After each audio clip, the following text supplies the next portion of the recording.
భరత్ భాయ్ ఇక్కడ internal Contra పెడదాం, internal Contra clinch చేద్దాం, అయిపోతుంది. సబ్జెక్ట్ కు పోదాం గాని ఇప్పుడు కవిత గారు ఒక స్టేట్మెంట్ ఇచ్చింది, దయ్యాలున్నారు కేసీఆర్ చుట్టని. రాజకీయం చెప్పమని సరే, అది వేరే మనకి ఇట్లా వద్దు, మళ్ళీ ఇట్లా వద్దు. ఇప్పుడు అనిరుద్ధ్ ఎమ్మెల్యే కాబట్టి ఆయన మాట్లాడిన దానికి ప్రయారిటీ ఉంది కాబట్టి దానికి కాంగ్రెస్ పార్టీ సమాధానం చెప్పాలంటున్నాడు కదా. ఇప్పుడు ఎవరు వ్యక్తిగత అభిప్రాయాలకు కూడా పార్టీ సమాధానం చెప్పాలంటున్నాడు కదా. మరి కవిత అసలు మీ పార్టీతో ఉన్నదా లేదా, ఆ దయ్యాలు ఎవరు శ్రీధర్ రెడ్డి చెప్తాడా? అంటే ఆ టాపిక్ వచ్చినప్పుడు మీరు ఆ టాపిక్ వచ్చినప్పుడు ఏదైనా రిలేటివ్ గా ఉన్నప్పుడు గుర్తుపెట్టుకోండి, వ్యక్తిగత అంశాలు. ఇప్పుడు కవిత ఏం మామూలు వ్యక్త, ఆమె కేసీఆర్ బిడ్డ కాదా, ఎమ్మెల్సీ కాదా, దానికి ఎవరైనా చెప్తుండ్రా? బీఆర్ఎస్ నాయకులు ఎవరైనా చెప్తుండ్రా? కాబట్టి ఎవరి వ్యక్తిగత అభిప్రాయాలు వాళ్ళకి అడగండి. కవిత గారిని అడిగినట్టే అనిరుద్ధ్ గారిని అడగండి. కాబట్టి అది ఒక అధికార ప్రతినిధిగానో, జనరల్ సెక్రటరీగానో, ఎమ్మెల్సీగానో ఆయన విధానంగా నేనెట్లా చెప్పగలుగుతా? పార్టీ చూసుకుంటది ఎవరు కోవట్లు ఏందనేది. ఇంటర్నల్ గా మాట్లాడతారు, వాళ్ళు చెప్తారు. పార్టీ విధానం ఏంది? కాంట్రాక్ట్ సంస్థలు డిజైన్స్ రూపొందించడం మీద మీ పార్టీ విధానం? కాంట్రాక్ట్ చేసేది కేసీఆర్ కాంట్రాక్టర్లే కదా. ఇప్పుడు కొత్త కాంట్రాక్టర్ దేనికి? అది మీ హయాంలో కూడా వాళ్ళు వెలుగుతున్నారు కదా. అటు వాళ్ళు ఇటు వచ్చారు కానీ మళ్ళీ అదే కాంట్రాక్ట్ సంస్థలు కదా. ఇప్పుడు కాళేశ్వరం కంప్లీట్ కాలే, మరి నేను ఆయన మార్చాలా? కొత్తది ఇస్తున్నారు కదా, ఆయన మార్చడం కాదు. Palamuru Rangareddy young India schools మళ్ళీ మీరు మెగాకే ఇచ్చారు కదా. మల్టిపుల్ గా చేస్తున్నారు. కాళేశ్వరం వదిలేయండి, మెగా. ఇప్పుడు మీరు మెగా మీద మీరు అధికారం లేనప్పుడు తిట్టారు.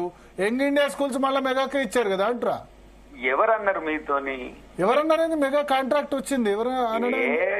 అది మల్టిపుల్ గా ఉన్నాయి, తెలుసుకొని మాట్లాడాలి. ఊరికనే ఉత్తగానే మాట్లాడితే ఎట్లా? వాళ్ళు ఇప్పుడు మీరు తెలియకపోతే నేను చెప్తా వినండి. అన్ని స్కూల్స్ ఎవరికి అందరికి ఒక్కళ్ళకి ఏమి ఇవ్వట్లేరు. ఒక్కొక్క కొందరికి తెలంగాణ కాంట్రాక్టర్లు కూడా ఉంటారు దాంట్లో. కాబట్టి అయిన 2-3 ఇట్లలోనో 10 ఇట్లలోనో పెట్టే ప్రయత్నం చేయకండి. రెండవది ఏంటంటే, ఈ రోజు జరుగుతున్న పరిణామాల్లో కాంగ్రెస్ పార్టీని బీఆర్ఎస్ అంటుంది కానీ 9 సంవత్సరాలు వాళ్ళు కామ్ గా కూర్చొని ఇప్పుడు కయ్యిన లేస్తే ఎవడు నమ్ముతాడు వాళ్ళకి? ఇవాళ హరీష్ రావు తెగ మాట్లాడేస్తుంది. ఆయన మాట్లాడితే అసెంబ్లీకి పెడతాం, రమ్మను మీ మామను, వస్తే అప్పుడు మాట్లాడదాం. చేసింది ఆయన, నువ్వు మధ్యన వచ్చి అటు ఇటు మాట్లాడితే ఏముంటుందా? అసలు చేసిన ఆయన ఇంట వంతాడంటే ఈయన వచ్చి వదులుతాడంట. సగమే ఈయన చేసి పిల్లలు చాలన్నాడు కేసీఆర్. పిల్లలు చాలు నేనెందుకు అన్నాడు? మరి దానికి మా వాళ్ళు కూడా వాళ్ళే వస్తారు, ఆ స్థాయి వాళ్ళే వస్తారు, హరీష్ రావు స్థాయి వాళ్ళు వస్తారు. అసెంబ్లీ ఎందుకు ఆయనకు? హరీష్ రావు స్థాయి 6 సార్లు ఎమ్మెల్యే కదా. హరీష్ రావు తక్కువ స్థాయి కాదు కదా. అవునా? 6 సార్లు ప్రకాష్ గారు కరెక్ట్ చేయాలి కాదు. ఇక కాంగ్రెస్ లో లేరు ఇప్పుడు లేరు. ఎందుకు లేరు?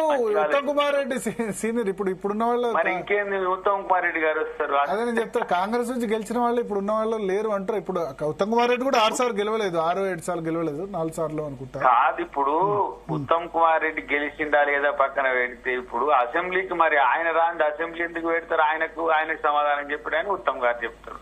ఓకే. కాబట్టి అవన్నీ కూడా రాజకీయ ప్రేరేపిత కాదు. సబ్జెక్ట్ మాట్లాడుకుంటే మాట్లాడదాం. ప్రకాష్ గారిని అడగండి, వరుసపై ఒకటి దాని తర్వాత. ప్రకాష్ గారు కాంట్రాక్ట్ సంస్థలు డిజైన్లు చేయరండి, అట్లా ఎవరు చేయరు. ఎందుకంటే ఒకసారి ఈపీసీ కింద వాళ్ళకి ఇచ్చినప్పుడు అప్పుడేమన్నా చేస్తారేమో గానీ ఇది అట్లా కాదు కదా.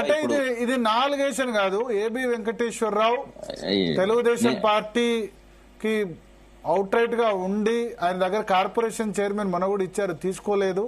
ఆయన అక్కడ విజయవాడలో ప్రెస్ మీట్ పెట్టి కాంట్రాక్ట్ సంస్థలు చేస్తున్నాయి 2 రాష్ట్రాల్లో. భరత్, ఇప్పుడు మనందరం బాగా అప్డేట్ గా ఉండాలి. నిన్న రేవంత్ రెడ్డి గారి స్పీచ్ మీరు వినుంటారు. ఆయన ఇప్పుడు జగన్ కథ మార్చేసిండు. ఏమన్నాడంటే 2016లో చంద్రబాబు నాయుడు వ్యాప్కోస్ కి సర్వే చేయమని ఇచ్చాడు అని చెప్పాడు. మీరందరూ దాన్ని గమనించలేదా? లేకుంటే అది వాళ్ళు ఎందుకు డిబేట్ కావట్లేదు? అంతకుముందు ఏమన్నాడు, జగన్ బిర్యానీ పెట్టి జగన్ ఇంటికి పిలిచి ఈ కథ చెప్పిండు జగన్ కు అని చెప్పిన రేవంత్ రెడ్డి నిన్నటి స్పీచ్ లో అదే ఎక్కడైతే పవర్ పాయింట్ ప్రజెంటేషన్ జరిగిందో ఇది చంద్రబాబు నాయుడు వ్యాప్కోస్ కి, ఎందుకంటే ఇది ఆయనకు తర్వాత తెలిసింది ఈ విషయం. నేను చెప్పాను లాస్ట్ టైం, నేను కూడా డిబేట్ లో చెప్పాను, ఇది చంద్రబాబు నాయుడు వ్యాప్కోస్ కి ఇచ్చాడు అని. అది జగన్ ఉన్నప్పుడు బయటకు వచ్చింది రిపోర్ట్ 3 ఏళ్ల తర్వాత. ఈ 2000 అయితే ఆయన ఏం లింక్ పెట్టాడంటే అపెక్స్ కమిటీ మీటింగ్ లో అన్నాడు కేసీఆర్, అందుకని చంద్రబాబు దాన్ని పట్టుకున్నాడు అన్నాడు. కానీ చంద్రబాబుకు అప్పటికి ఎప్పటి నుంచో తెలుసు. ఎందుకు అంటే యాక్చువల్ గా దీని మూలం 1882లో ఉంది భరత్ గారు. ఈ విజయవాడకు పోలవరం కాలువను తీసుకొచ్చి కలపాలనేది 1882 ప్రపోజల్. ఇంటర్ స్టేట్ NWDAను 82లో కేంద్ర ప్రభుత్వం నెలకొల్పింది. వాళ్ళ ఫస్ట్ ఏదైతే వాళ్ళు 13 నదులను ఇంటర్ లింక్ చేయాలని అనుకున్నారో అప్పుడు ఫస్ట్ ఏంటంటే పోలవరం నుంచి ప్రకాశం బ్యారేజ్ తీసుకురావాలని ఉన్నది. ఇంకోటి ఏంటంటే బచావత్ ట్రిబ్యునల్ విచారణ సందర్భంగానే 1979లో బచావత్ గారు రాశారు, ఎప్పుడైతే పోలవరం నీళ్లు ప్రకాశం బ్యారేజ్కి వస్తాయో అందులో నుంచి ఈ 80 TMC ఎగువ రాష్ట్రాలకు నాగార్జున సార్ పైన ఇవ్వాలనేది 1979లో ఉంది, ఆ రిపోర్ట్ వచ్చింది. అంటే మనము వెనక్కి వెళ్ళి చూసినట్టయితే ఇవాళ కొత్త కాన్సెప్ట్ కానే కాదు ఇది. KL రావు గారు కూడా 1951లో ఆయన కూడా దీన్ని ఊహించాడు. ఏంటంటే పోలవరం కనుక పూర్తి అయితే ప్రకాశం బ్యారేజ్ నుంచి, ఎందుకంటే మొదటి నుంచి కూడా కరువు ప్రాంతాలున్నాయి కృష్ణా బేసిన్ లో, వాటికి గోదావరి నీళ్ళు ఇవ్వాలి, ఇస్తే ఎక్కడి నుంచి ఇవ్వాలి అన్నప్పుడు పోలవరం అనేది ఎప్పటి నుంచో ఉంది. బనకచర్ల అనే విషయాన్ని ఫస్ట్ చెప్పింది ఎవరు అని అంటే వీళ్ళు వ్యాప్కోస్ వాళ్ళు ఎప్పుడు ఇచ్చారు రిపోర్టు? అది చంద్రబాబు నాయుడు వాళ్ళని సర్వే చేయమని. చంద్రబాబు నాయుడుకు బ్రెయిన్ చైల్డ్ అండి పోలవరం నీళ్ళని కృష్ణాకు వాడుకోవాలి అనేది. తర్వాత ఈ కాంట్రాక్టర్స్ విషయానికి వచ్చినప్పుడు ఫస్ట్ చంద్రబాబు నాయుడు పెట్టిన కాంట్రాక్టర్సే ఇప్పటికి కొనసాగుతా ఉన్నారు. అట్లా బ్లేమ్ చేయాల్సిన అవసరం లేదు. చంద్రబాబు నాయుడు పెట్టిండా, రాజశేఖర రెడ్డి పెట్టిండా అని. వాళ్ళు ఎప్పుడైతే ప్రభుత్వంలో ముఖ్యమంత్రులు మారుతూ ఉంటారు కానీ వర్క్స్ కంటిన్యూ అవుతాయి. కాబట్టి రాజశేఖర రెడ్డి గారే మెగాకు, నవయుగకు, తర్వాత ఈ ఆఫ్ఘాన్స్ అని ఏదైతే ఇక్కడ అన్నారం కటీల్లో ఇటువంటి వాళ్లకు అంతకుముందే వర్క్స్ ఇచ్చిండ్లు 2007, 8, 9లో. ఇప్పుడు 152 మీటర్ల ఎత్తున తుమ్మినేటి దగ్గర కాలువలు తవ్వింది ఎవరండి? ఈ సంస్థలు కాదా? అప్పుడు ఉన్నది రాజశేఖర రెడ్డి కాదా? అంటే కాంట్రాక్టర్స్ మనం తప్పట్టాల్సిన అవసరం లేదు. వాళ్ళు డిజైన్ చేయరు. ఇంజనీర్స్ ఇచ్చిన CDO వాళ్ళు ఇచ్చిన డిజైన్స్ ను వాళ్ళు ఈపీసీలో వాళ్ళు ఫిక్స్ చేసుకున్నారు.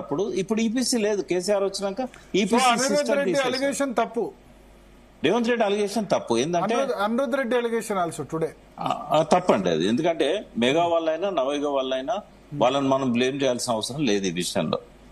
ఓకే శ్రీధర్ రెడ్డి గారు, చెప్పండి. మీరు